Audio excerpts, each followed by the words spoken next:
Hello everyone, welcome to your social science class।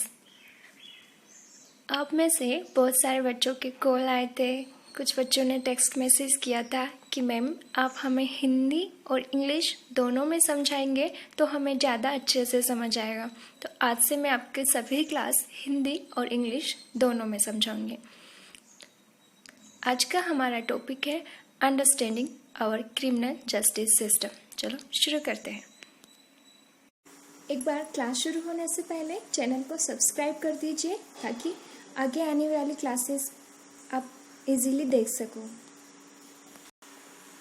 Our topic is understanding our criminal justice system. So first हम ये देखेंगे criminal justice system होता क्या है। So the criminal justice system is a series of government agencies and institutions. At the core, these are the main components. You can see police, courts and corrections. So, criminal justice system होता क्या है? यह एक series है पूरी government agencies and institutions का। इसमें जो मेन रोल होता है वो होता है पुलिस, जज, पब्लिक प्रोसिक्यूटर और defence lawyer. These are main components.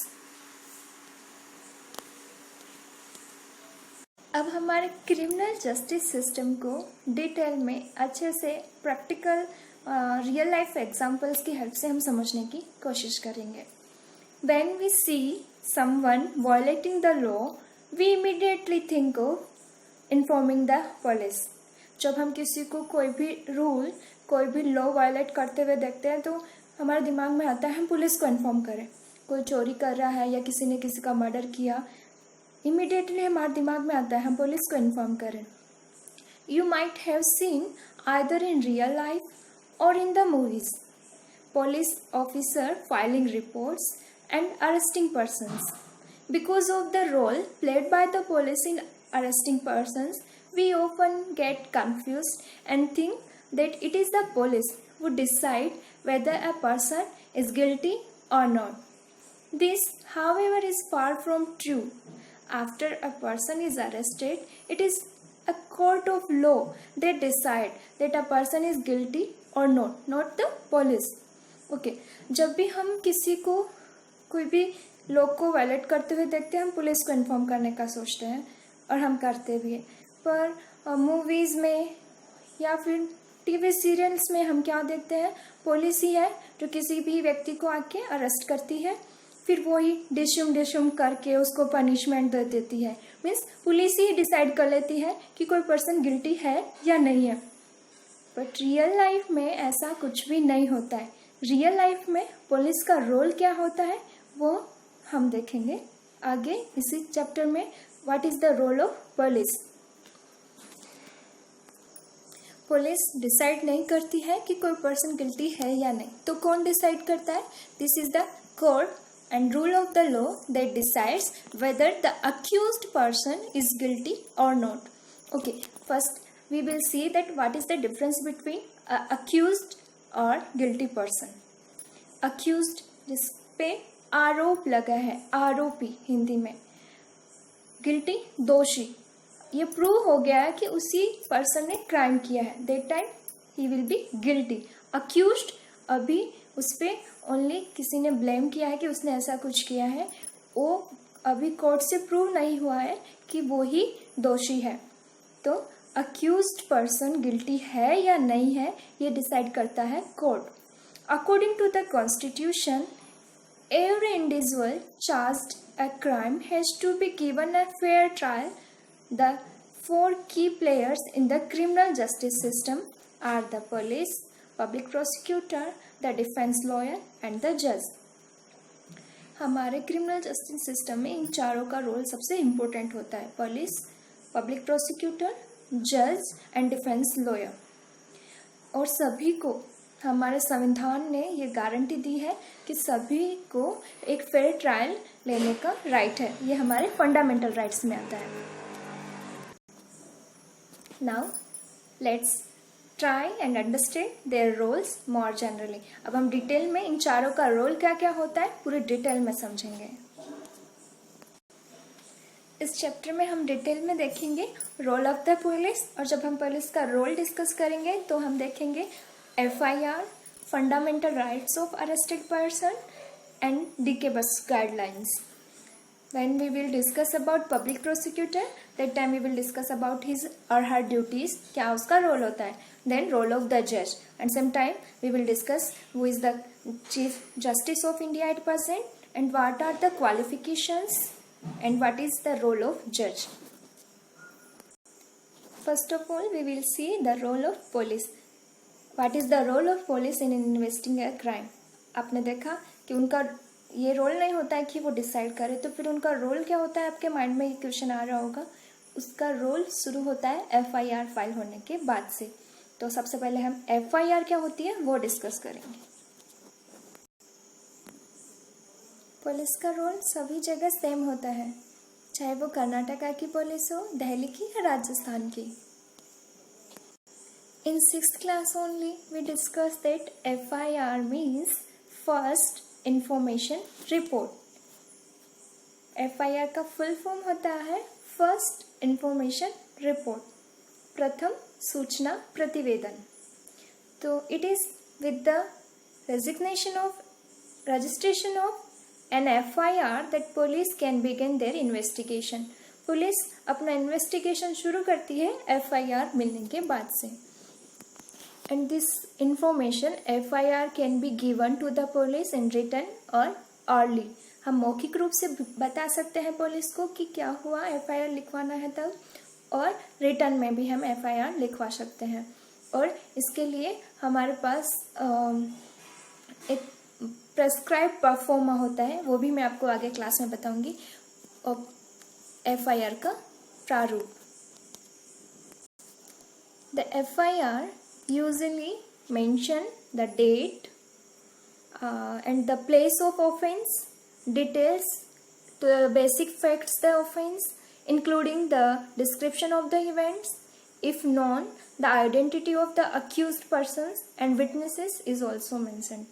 FIR में लिखना क्या होता है? उस दिन की डेट, कब हुआ था, जगह, प्लेस, और उसके बारे में अगर कुछ पता है, किसी को शक है जिसमें हम अक्यूज्ड पर्सन या कोई विटनेस उस टाइम हो, किसी ने देखा हो, वो सभी हम FIR में रिटर्न में दे सकते हैं. The FIR also states the name and the address of the complainant. जो कंप्लेंट दे रहा है उसका नाम और एड्रेस पुलिस ले लेती है. और the complainant also has a legal right to get a free copy of the FIR. जो FIR लिखवाता है वो उसकी एक कॉपी ले सकता है, ये उसका लीगल राइट होता है. आप यहाँ FIR का प्रारूप परफॉर्मा देख सकते हो. पुलिस के क्या रोल होंगे ये डिसाइड करने के लिए कुछ गाइडलाइंस हैं, उसको हम DK बसु गाइडलाइंस बोलते हैं, वो हम पहले डिस्कस करेंगे. The Supreme Court of India has laid down specific requirements and procedures that the police and other agencies have to follow for the arrest, detention and interrogation of any person. Supreme court ने कुछ guidelines दी है किसी भी arrested person की, क्या उसके साथ कैसे ट्रीट करना है, क्या रूल है. पुलिस के लिए कुछ गाइडलाइंस है. And these are known as DK Basu guidelines, and some of these include what is written in these this DK Basu guideline, वो हम डिस्कस करेंगे अभी. DK Basu guidelines.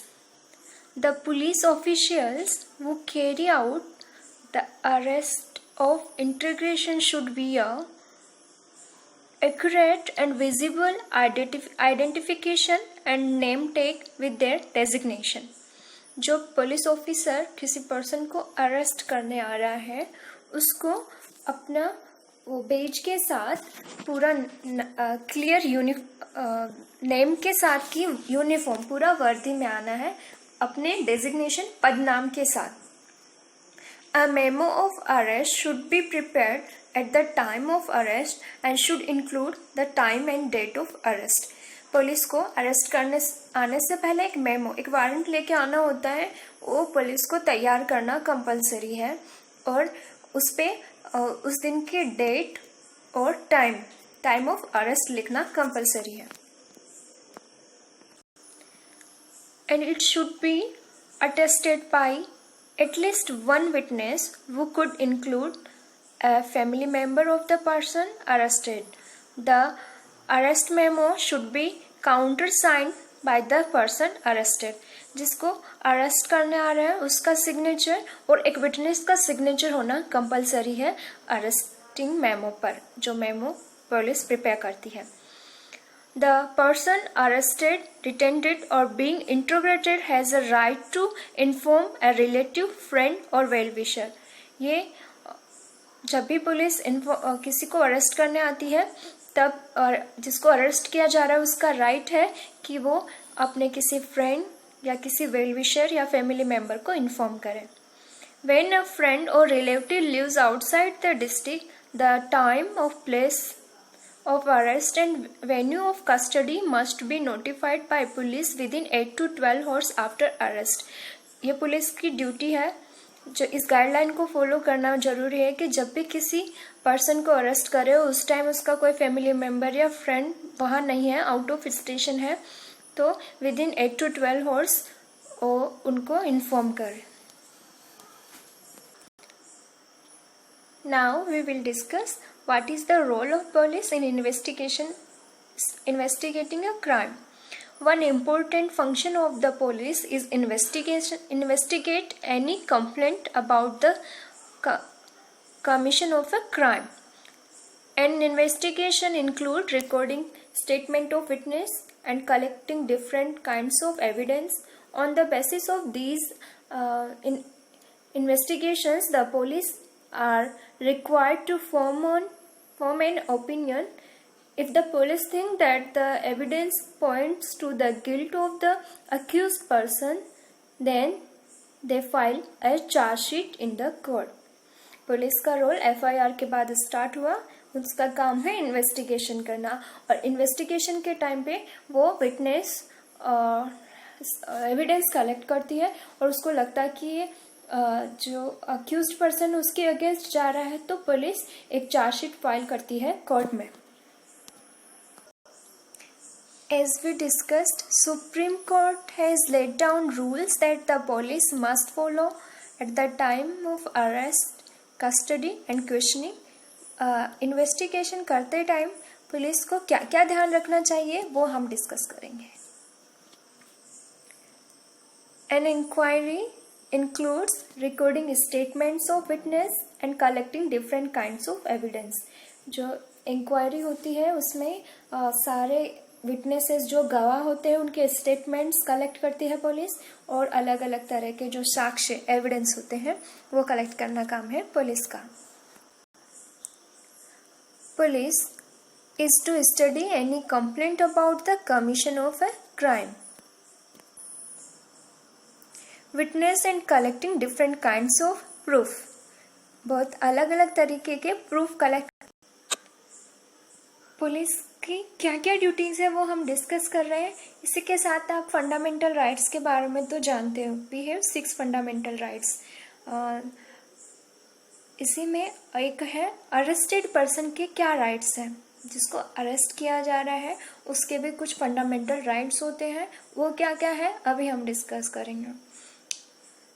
The right to be knowledgeable at the time of arrest of the offense for which the person is being under arrest.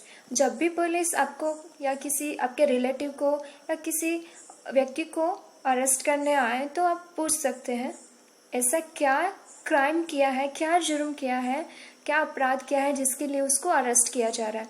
ये पूछने का एक हमारा fundamental जन्म सिद्ध अधिकार है, हमें यह हमारा मौलिक अधिकार है कि हम जान सकते हैं किस बात के लिए अरेस्ट किया जा रहा है। To the right to be knowledgeable at the time of arrest, offence for which the person is being arrested, किस बात के लिए उसको अरेस्ट किया जा रहा है जानने का राइट होता है। We were discussing about the fundamental rights of arrested person. According to the Article 22 of the Constitution and criminal law, these guarantees to every arrested person these fundamental rights: right to be informed that we discussed, then right to be presented before a magistrate within 24 hours of arrest. जिसको arrest किया गया है उसको with in 24 hours किसी judicial officer magistrate के सामने ले जाया जाना जरूरी है। यही नहीं कि ले जाके लॉकअप में रख दिया और उसको जेल से ही नहीं निकाल रहे हैं कई महीनों तक, ऐसा नहीं होता है। The right not to be ill treated or torture during arrest और इन कस्टडी। जब कोई भी person arrested person police custody में है तो पुलिस उसको टॉर्चर या बैड बिहेव नहीं कर सकती है। उसके भी कुछ राइट्स होते हैं अरेस्टेड पर्सन के भी। जो हम देखते हैं पुलिस किसी को मार रही है पुलिस कस्टडी में, उसके लिए स्पेशल परमिशन लेनी होती है। Confessions made in police custody cannot be used as evidence against the accused। जिस जो आरोपी है जिसको अभी कोर्ट में नहीं ले जाया गया, वो प्रूव नहीं हुआ कि गिल्टी है, उसके अगेंस्ट उसने जो भी कन्फेशन जो भी एक्सेप्ट किया है पुलिस कस्टडी में, उसको उसी के अगेंस्ट एज अ साक्ष्य एविडेंस यूज नहीं करती police. A boy under 15 years of age and woman cannot be called to the police station only for questioning। कोई भी लड़का जो भी 15 साल से कम जिसकी एज है उसको ओनली फॉर क्वेश्चनिंग के लिए पुलिस स्टेशन नहीं बुलाया जाता है, पुलिस नहीं बुला सकती। वुमेन्स, उनके लिए गर्ल्स और वुमेन्स के लिए एज लिमिट नहीं है, उनको ओनली क्वेश्चनिंग के लिए पुलिस कभी भी पुलिस स्टेशन नहीं बुला सकती है।